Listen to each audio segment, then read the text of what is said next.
اور اس کی عرس کی ماہیت اور حقیقت کو جان لیجئے کہ دیکھیں جب کسی کی وفات کو 1 سال پورا ہو جاتا ہے تو اگر اس کے اب ایصال ثواب کے لیے اہتمام کیا جائے،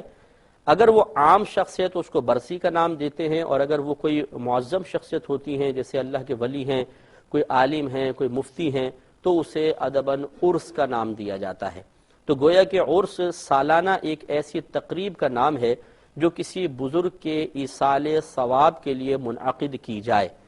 تو اس کی شرعی حیثیت کوئی فرض یا واجب کی نہیں ہے، اگر واقعی اس میں قواعد شرعیہ کا لحاظ رکھا جائے، یعنی اس میں کوئی ناجائز کام نہ کیا جائے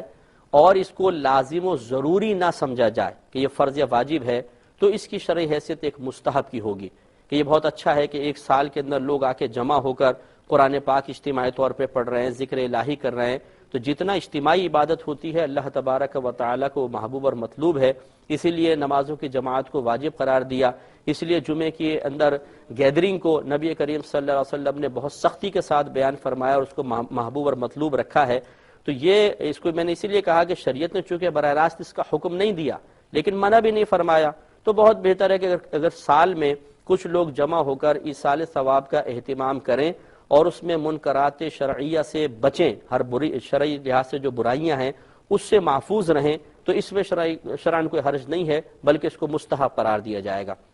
یہ تو ہے عرس کی شرعی حیثیت۔ اب یہ جو اس کی تقریبات ہیں ان کی کیا شرعی حیثیت ہے؟ یہ تو پھر ہر جو تقریب کی جا رہی ہے اور اس میں جو رسومات ادا کی جا رہی ہیں ان پہ علیحدہ علیحدہ کلام کرنا پڑے گا۔ ہر چیز کو دیکھا جائے گا کہ علیحدہ علیحدہ کیا ہے، وہ چیز کیا ہے، اور پھر اس پہ فی نفسی ہی اس کا حکم کیا ہے، اور جس انداز سے لوگوں نے اس کو اختیار کیا اس کا حکم کیا ہے، یہ الگ الگ ہوتا ہے۔ بعض اوقات مثال کے طور پر بزرگ کے نام پر کھانا کھلانا، مثال کے طور پہ اللہ کی رضا کے لیے کھانا کھلایا جائے اور نیت یہ ہو کہ یہ کھانا اس کا ثواب فلاں بزرگ کو پہنچ جائے، اس میں شرعاً کوئی حرج نہیں ہے، یہ ہو سکتا ہے۔ جیسے کہ حضرت سعد رضی اللہ تعالی عنہ نے نبی کریم صلی اللہ علیہ وسلم کی اجازت سے اپنی والدہ کے ایصال ثواب کے لیے کنواں کھدوایا اور قصد و ارادہ یہ تھا کہ لوگ پانی پئیں، اس کا ثواب میری والدہ کو پہنچ جائے۔ اسی طرح اگر کھانا پکا کے بزرگ کے نام پر کھلایا جائے، نام پر کھلانے کا مطلب یہ نہیں ہے کہ بزرگ کے نام پر وہ کہ بزرگ کی رضا کے لیے، وہ اللہ کی رضا کے لیے ہوگا، اللہ تعالیٰ کی خوشنودی کے لیے ہوگا،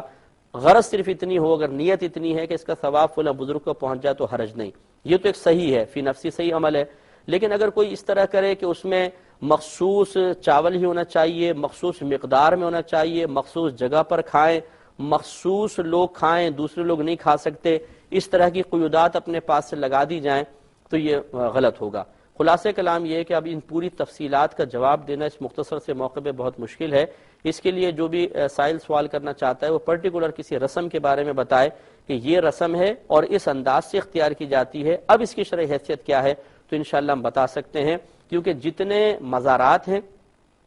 ادھر رہنے والے افراد اپنے اپنے انداز سے تقریبات کا انعقاد کرتے ہیں،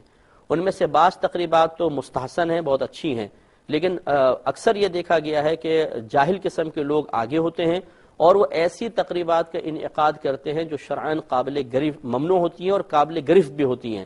جیسے مثال کے طور پر میں نے کئی جگہ یہ دیکھا کہ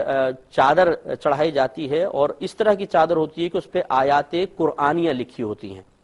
اب وہ آیات قرآنیہ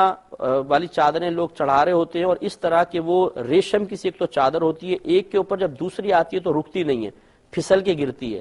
اور جو شخص وہ چادریں وصول کر رہا ہوتا ہے یہ چادریں پھسل پھسل کے اس کے قدموں میں گر رہی ہوتی ہیں، بلکہ میں نے اپنی آنکھوں سے خود یہ دیکھا وہ کبھی ان پہ چڑھ بھی جاتا ہے۔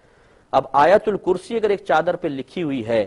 اور اس کے اوپر وہ شخص چڑھ رہا ہے اور وہ کہتا ہے جی کثرت سے لوگ دے رہے ہیں، رش ہے، اب میں کیا کروں، زیادہ چادریں آ رہی ہیں تو میرا لیے شاید چڑھنا اس پر جائز ہو جائے گا، یہ تو میدان محشر میں جواب دے گا کہ اللہ تبارک و تعالیٰ کے کلام پر چڑھنا اس کے لیے کیا حکم رکھتا تھا، درجہ رکھتا تھا، یہ تو حد کفر تک چیز پہنچ جائے گی۔ اس طرح کی بعض چیزیں ایسی ہوتی ہیں جو جوش میں اور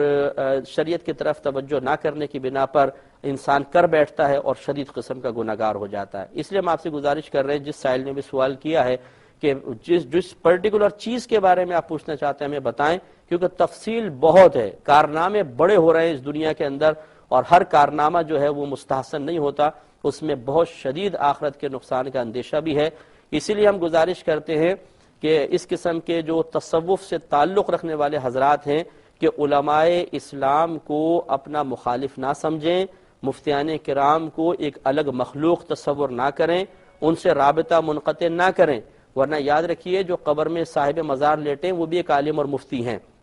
ان سے علماء سے نفرت کا مطلب، علماء سے ہدایت قبول نہ کرنے کا مطلب پھر بعض اوقات گمراہی کی طرف بڑھنا ہوتا ہے، جس سے صاحب مزار بھی آپ سے راضی نہیں ہوں گے۔ اگر آپ سمجھ لیں کہ شاید وہ ہمارے عمل سے خوش ہوں گے، وہ بھی نفرت فرمائیں گے، اس لیے کہ وہ اللہ تعالیٰ کی رضا کی خاطر شریعت پر چلنے والے لوگ تھے، تبھی یہ مقام پایا ہے۔ یہ نہیں کہ وہ ہر قسم کی خرافات کو جائز قرار دے دیں، وہ خود اس کو ناپسند فرمائیں گے۔ اس لیے ہماری گزارش ہے کہ ناراض ہوئے بغیر ہر متولی کو چاہیے کہ وہ جن رسومات کا انعقاد کرنا چاہتا ہے اس کی جمیع تفاصیل علماء اور مفتیان کرام سے معلوم کر لیں اور اس کے مطابق وہ کریں۔ اس میں کوئی شرم و جھجک کی بات نہیں ہے، کوئی شرم و عار کی بات نہیں ہے، اور پھر لوگوں کو اس کا مکلف بنائیں کہ اس طریقے سے آپ کو رسم ادا کرنی ہے، کوئی ناجائز کام نہیں ہوگا، انشاءاللہ بڑی برکت ہوگی اور بزرگوں کا بڑا فیض بھی حاصل ہوگا۔